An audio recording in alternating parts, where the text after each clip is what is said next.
This ABC 15 Flash Briefing is sponsored by Sanderson Ford. Straight up. Hello, I'm Faye Fredericks with your top stories from ABC 15 Arizona. New tonight, President Biden speaking to the nation about gun violence following several deadly mass shootings over the past few weeks, saying something must be done. There are too many other schools, too many other everyday places that have become killing fields, battlefields here in America. This is not about taking away anyone's guns. It's not about vilifying gun owners. In fact, we believe we should be treating responsible gun owners as an example of how every gun owner should behave. The president calling on Congress to finally take action, saying we need to ban assault weapons and high-capacity magazines. At the very least, he wants the age to buy them raised to 21. The president also calling for stricter background checks and red flag laws that allow authorities to temporarily take guns from people deemed dangerous to themselves or others, and repeal the immunity that protects gun manufacturers. Right now, a bipartisan group of senators, including Arizona's Kyrsten Sinema, working on gun legislation, but it's reported to be limited to red flag laws, school security, and mental health. Senate leaders say they hope to have a plan when they return from the Memorial Day recess next week. In Tulsa, Oklahoma, officials revealing critical new details on what motivated a gunman to kill 4 people inside a medical campus. The shooter killing 2 doctors, a receptionist, and a patient Wednesday. Officials now telling us he targeted the doctor who performed back surgery on him, blaming him for the ongoing pain.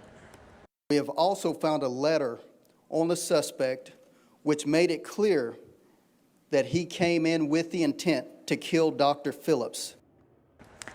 According to 3 federal sources, the gunman bought the AR-15 style firearm on the same day as the shooting.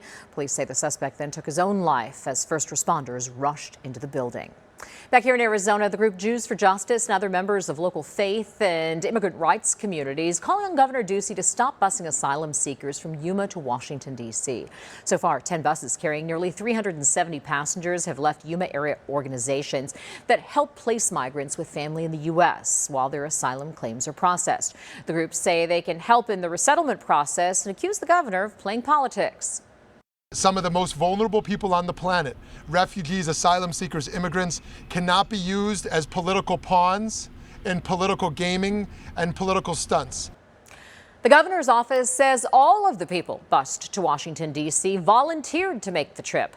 None of the asylum seekers wanted to stay in Arizona. Their families all live on the East Coast. Spokesperson for the governor said, "We're willing to work with anyone with a sincere desire to help." New video into our newsroom that shows crews demolishing what looks to be the iconic wave pool at Big Sur. It was the nation's first wave pool, built back in 1969. Earlier this year, the water park closed for good. The owners sold the property to a California-based real estate developer. No word yet on what will be built on that land.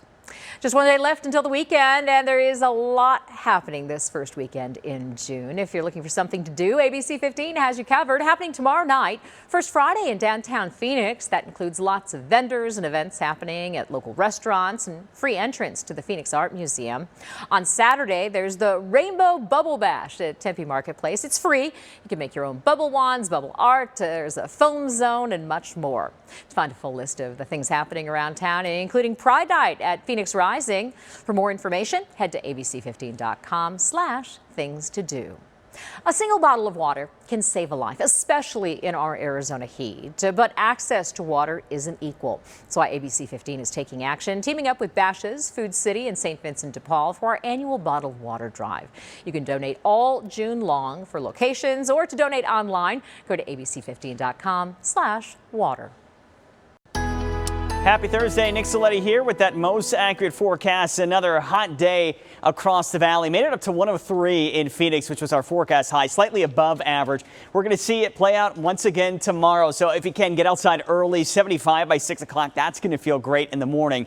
87 by mid-morning, and then looks like by noon, still in the 90s there, 96. Triple digits after that, though. We won't get out of those triple digits until about 8 o'clock tomorrow. We want to let you know this Futurecast wind showing. This is what the winds are going to look like tomorrow. They are going to be picking up up a little bit. So we are going to see some breezier conditions in the valley and parts of the high country as well. And southern Arizona, not a huge change, but you will notice a little bit breezier than maybe what we saw yesterday and even today for part of it. Okay, 103 the high for tomorrow. We're going to stay breezy on Saturday. 103 is going to be the high that day. Again, just a little bit above average. 102 on Sunday, but we're really warming things up midweek. Look at Thursday, all the way up to 108. For the latest headlines, weather and traffic, head to ABC15.com or download the free ABC15 mobile app. This ABC15 Flash Briefing is sponsored by Sanderson Ford. Straight up.